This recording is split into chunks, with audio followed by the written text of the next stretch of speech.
अपने धीरज को, अपने धैर्य को कभी भी प्रतीक्षा मत समझना। बड़ा अंतर है दोनों में। प्रतीक्षा अलग है, धैर्य अलग है। धैर्य एक बड़ा अर्थ लिए हुए होता है।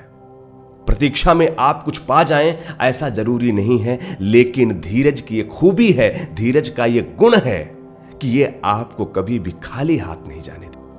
अगर आपके पास धैर्य है तो समझिएगा सफलता आपके पास है, और अगर आपके पास धैर्य नहीं है तो समझिए सफलता के लिए अभी आपको यह सीखना है।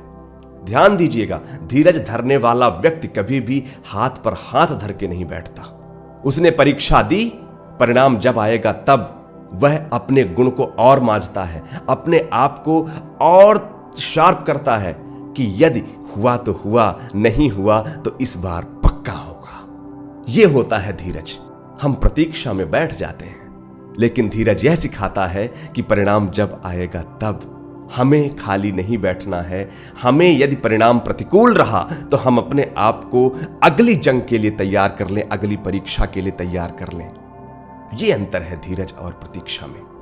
दुनिया में जितने भी लोगों ने दुनिया में नाम किया है, दुनिया में कुछ बड़ा हासिल किया है जो हम सबको प्रेरित करता है, वो समझिए उनके एक दिन की तपस्या नहीं है, वो उनके एक दिन का काम नहीं है, वो उनकी लगातार जुटे रहने की साधना थी। और जो जुटे रहने की साधना है वही धीरज है। आपको भविष्य में नहीं पता कि आप विजेता होंगे या नहीं। परिणाम अगर अनुकूल रहा तो बहुत अच्छा, परिणाम अगर प्रतिकूल रहा तो वो परेशान नहीं होता, वो धीरज धरता है, वो और मेहनत करता है। ये उसका धीरज है।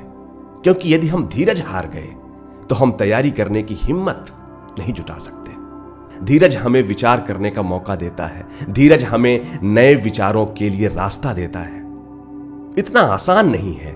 परिस्थितियां जब कभी ऐसी भी बन जाती हैं कि धीरज नहीं धर पाते, लेकिन वहीं पर यदि हम अपने आप को खड़े रख पाए, अपने आप को उस तूफान के आगे अपने आप को संभाल पाए, तो कहानी अलग हो सकती है। चाहे मैं हूं या कोई और। यह जीवन का सबसे आवश्यक हिस्सा है जो अपने लक्ष्य की ओर बढ़ रहे हैं उनके लिए।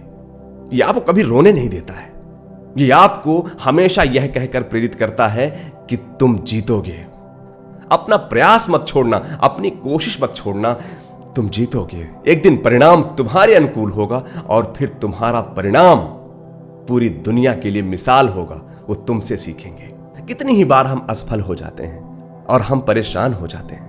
अगर हम ये मान लें कि परीक्षा में दोनों चलता है, हम हारते भी हैं, जीतते भी हैं, और जब हम ये मान लेते हैं तो हम अपनी तैयारी कभी भी कम नहीं करते हैं। ये होता है धीरज। कभी भी जीवन में धीरज रखिएगा, वो आपको कभी भी खाली नहीं बैठने देगा, हमेशा आपको प्रेरित रखेगा, हमेशा आपको प्रतिकूल परिस्थितियों में भी ऊर्जावान रखेगा। प्रतीक्षा नहीं करिए, प्रतीक्षा आपको खाली बैठा देती है। बहुत कुछ है सीखने के लिए दुनिया में, उस ओर आगे बढ़ जाइए। और जब आप सीखने की हिम्मत जुटाते हैं, जब आप अपने आप को समय देते हैं, जबकि आपको ऐसा लगता है जबकि दुनिया बड़ी तेजी से भाग रही होती है, और तब आप अपने आप में हिम्मत जुटाते हैं, अपने आप को समय देते हैं, अपने आप को तैयार करते हैं, वो समय आपका धीरज होता है, वो धैर्य होता है। मैं धैर्य इसी को मानता हूं। आपने जो भी किया है, आपने इस मिट्टी पर जो भी बोया है, आपने हृदय स्थल पर जो भी किया है, वो सब फलीभूत होगा। बस उसमें आवश्यक है तो आपका धैर्य।